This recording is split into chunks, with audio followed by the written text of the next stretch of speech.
यहाँ पर आपका कोई रिजर्वेशन नहीं होगा। जो रिजर्वेशन पहले से ही खत्म हो चुका है उसके लिए, उस रिजर्वेशन के लिए बौद्ध धर्म में जाति लाने का काम ना करे। बाबा साहब ने बहुत ही मुश्किलों के हालातों में, बहुत ही संघर्षों से इस देश में बौद्ध धर्म को पुनर्जीवित करने का काम किया है।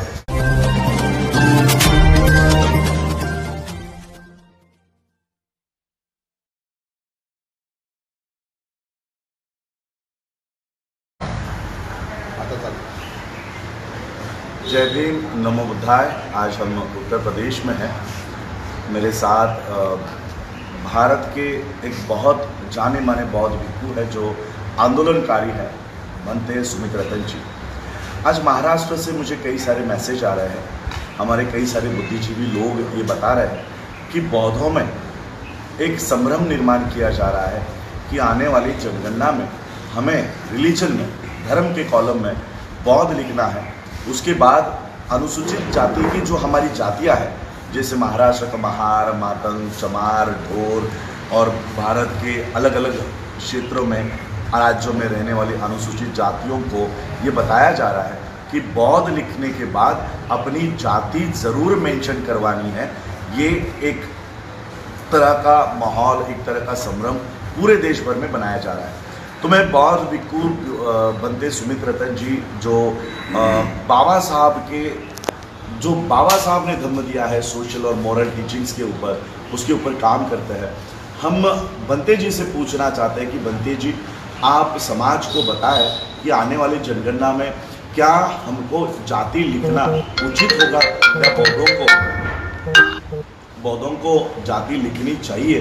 तो हम बनते जी से जानते हैं कि क्या करना चाहिए समाज के लोगों को। सम्मानित मुल्क के मालिकों, मैं बौद्ध भिक्षु सुमित रतन स्पष्ट कर देना चाहता हूँ कि जो भारत में जनगणना कराई जा रही है और जिस तरह से अफवाह और प्रयास किया जा रहा है कुछ चतुर लोगों के द्वारा कि बौद्ध लिखें लेकिन अपनी जाति भी लिखें, ये भी अघोषित ब्राह्मणवाद है। तथागत भगवान बुद्ध के धर्म में कोई जाति नहीं होती है और मैंने कई बौद्ध देशों की यात्रा की है। मुझे किसी भी बौद्ध धर्म में किसी भी तरह की कभी कोई जाति नहीं मिली। इसलिए मैं चाहता हूँ कि आप सिर्फ और सिर्फ बौद्ध लिखें, जाति लिखने की कोई ज़रूरत नहीं है। अगर ये जाति लिख जाएगी, अगर हम जाति लिखने लगेंगे तो जिस तरह से मुसलमानों में कहा जाता है ये अंसारी मुसलमान है, ये पशमरा मुसलमान है, ये कुरैशी मुसलमान है, ये पठान मुसलमान है, उसी तरह से भारत में भी ये शाक्य बौद्ध है, ये महार बौद्ध है, ये चमार बौद्ध है, ये जाटव बौद्ध है, ये सैनी बौद्ध है, ये यादव बौद्ध है, ये नाई बौद्ध है। ये परंपरा चलेगी और ब्राह्मणों की जो श्रेष्ठता है, जातिवाद, उसकी स्थापना हो जाएगी। भगवान बुद्ध ने जातियों को तोड़ करके समाज बनाया, इंसान बनाया। हम पुरजोर अपील करते हैं आपसे कि सिर्फ और सिर्फ बौद्ध लिखिए। बौद्ध धर्म में कोई जाति नहीं होती है। जाति बौद्ध धर्म में नहीं, ब्राह्मण धर्म में होती है। हिंदू जाति मानते हैं, ऊंच नीच मानते हैं, बौद्ध धर्म में कोई ऐसा नहीं है। इसलिए जाति लिखने की कोई ज़रूरत नहीं, सिर्फ और सिर्फ बौद्ध लिखिए। और जाति की जहाँ कॉलम हो उसमें भी बौद्ध लिख दीजिए आप। जाति नहीं लिखना, जिक्र नहीं करना है। और ये डर आपके अंदर जो फैलाया जा रहा है कि आपका आरक्षण चला जाएगा, आरक्षण चला जाएगा, मैं आपसे पूछना चाह रहा हूँ, ये भाजपा सरकार सुनियोजित तरीके से पूरे देश का निजीकरण कर रही है। जब सरकारी संस्थान ही नहीं बचेंगे तो आरक्षण आपका कहाँ रह जाएगा। और सरकार ये स्पष्ट कह चुकी है कि प्राइवेटेशन में, निजीकरण में जो प्राइवेट संस्थान डेवलप होंगे उनमें आरक्षण नहीं दिया जाएगा। इसलिए मैं अपील कर रहा हूँ कि जनगणना में बौद्ध लिखें और सिर्फ बौद्ध लिखें। बौद्धों में कोई जाति नहीं होती, न श्रीलंका के बौद्धों में कोई जाति है, न थाईलैंड के बौद्धों में कोई जाति है, न जापान के बौद्धों में जाति है। इसलिए मैं चाहता हूँ कि बुद्ध का भारत, बाबा का भारत, ये जाति विहीन बौद्ध समाज बने जो अपने हक अधिकारों के लड़े। और मैं इस अपील के लिए, इस संघर्ष के लिए महाउपासक राजरत्न अम्बेडकर जी का धन्यवाद देते हैं जो इस मुहिम को चला रहे हैं। और ये हम सबकी जिम्मेदारी है। जितने बाबा साहब मेरे उतने आपके हैं, जितने बुद्ध मेरे उतने आपके हैं। हम अपने हिस्से का काम कर रहे हैं, आप भी अपनी हिस्सेदारी सुनिश्चित करिए और मिलकर के इस छप्पर को उठाने का काम करते हैं। बहुत बहुत धन्यवाद, बहुत बहुत साधुवाद। तो हमने सुने बनते सुमित रतन जी के विचार सुने कि विदेशों में जितने भी बौद्ध राष्ट्र हैं वहाँ पर बौद्धों में कोई जाति नहीं होती। देखिए, मैं आप लोगों को बताना चाहता हूँ कि जो ब्राह्मणी व्यवस्था, जो ब्राह्मणवाद इस देश में बुद्ध के धम्म को तबाह नहीं कर पाया, बुद्ध के धम्म में कभी जाति नहीं घुसवा पाया। आज हमको इस छोटे मोटे लालच को दिखाकर कि रिजर्वेशन चला जाएगा, हमारे नौकरियां खत्म हो जाएंगी, ये छोटे मोटे लालच दिखाकर जिस व्यवस्था को ब्राह्मणी धर्म बुद्धिज्म में नहीं डाल सकता था, वो हमारे हाथों से डलवाने का काम कर रहा है।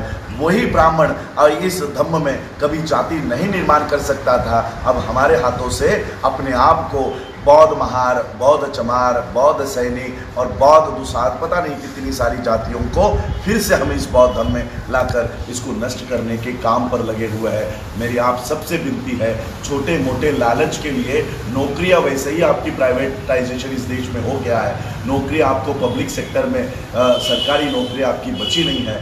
एजुकेशन, न्यू एजुकेशन पॉलिसी 2 दिन पहले मध्य प्रदेश में लागू हो गई है, अब पूरे देश भर में लागू हो जाएगी। यहाँ पर आपका कोई रिजर्वेशन नहीं होगा, जो रिजर्वेशन पहले से ही खत्म हो चुका है उसके लिए, उस रिजर्वेशन के लिए बौद्ध धर्म में जाति लाने का काम ना करे।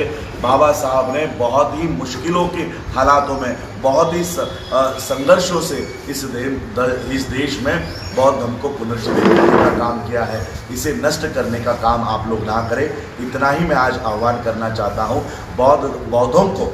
मैं ये बात सिर्फ भारत के बौद्धों के लिए कह रहा हूँ, हिंदू धर्म के लोग अपनी अपनी जातियाँ लिखें। जिन लोगों ने बौद्ध धर्म की दीक्षा नहीं ली है वो अपने आप को हिंदू लिखेंगे, और अनुसूचित जाति के जो लोग हिंदू है वो अपनी जाति लिखने ही वाले हैं। मेरी अपील सिर्फ भारत के बौद्धों से है, जो लोग बौद्ध हुए हैं ये उनका कर्तव्य होना चाहिए कि बौद्ध धर्म को बचाना है। उसके बाद धम्म के कॉलम में जो 2 कॉलम्स ऐड किए गए हैं कि whether you belong to SC और नॉट, आप लोग अनुसूचित जाति के हैं या नहीं, इस सवाल का जवाब देने में हमें कोई दिक्कत नहीं है। लेकिन ये सवाल का जवाब देने के बाद अगर आप हाँ में जवाब देते हो तो आपको जाति लिखनी अनिवार्य होगी कि उस अनुसूचित जाति में आपकी जात क्या है। ऊपर के कॉलम में बौद्ध लिखोगे, नीचे के कॉलम में चमार लिखोगे, आपकी आइडेंटिटी इस देश में बौद्ध चमार हो जाएगी, बौद्ध पासी हो जाएगी, बौद्ध नाई हो जाएगी, बौद्ध महार हो जाएगी, और यही व्यवस्था ब्राह्मणी धर्म फिर से भारत के बौद्धों के हाथों में शामिल कर देगी और बौद्ध धर्म को नष्ट करने का काम करेगी। मेरी आप सबसे गुजारिश है, अपने जनगणना में अपने आप को सिर्फ बौद्ध लिखे, अनुसूचित जाति का कॉलम और जाति का कॉलम ये हिंदुओं के लिए है जो अनुसूचित जाति में बैठे हुए हैं, जिन्होंने बौद्ध धर्म स्वीकारा नहीं है, ये हिंदुओं के कॉलम है। इस कॉलम को भरने का काम नहीं करें और अपने आप की गणना बौद्ध करें। बस इतना ही कहना चाहूँगा। आप लोगों ने सुना उसके लिए बहुत बहुत आभार, धन्यवाद। जय भीम, जय भारत, जय बुद्ध। मंगल कामनाएं, साधुवाद। अपना चैनल, आपका चैनल, समाज का चैनल, देश का चैनल NB News 24/7 को आप लाइक करें, सब्सक्राइब करें और ज्यादा से ज्यादा इसकी वीडियो को शेयर करें ताकि हर खबर को मैं आप तक आसानी से